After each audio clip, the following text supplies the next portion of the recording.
There's a saying that goes that for every 1 mile of road, there's 2 miles of ditch. And ever since I heard that, I have been thinking about the many, many ways that it's true. In budgeting, I think there's a balance between being disciplined and being flexible. And I particularly see this swing a certain way when you start trying to get on track with your money. So when you first decide to get serious and lock in on a budget and everything, you're mainly going towards discipline. You're learning to say no to yourself. You're learning to stick with things, to stick with your budget. And there's a lot of value in learning to tell yourself no and stick with an original plan, even if it's inconvenient.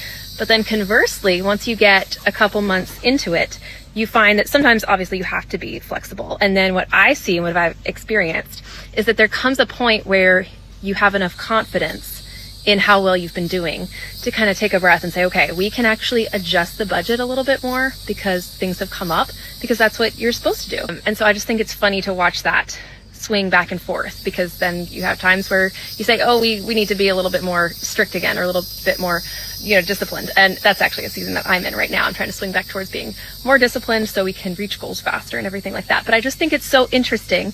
And I'm curious if you see yourself in one of these patterns, tell me which way you're swinging right now, learning to be more flexible or learning to be disciplined.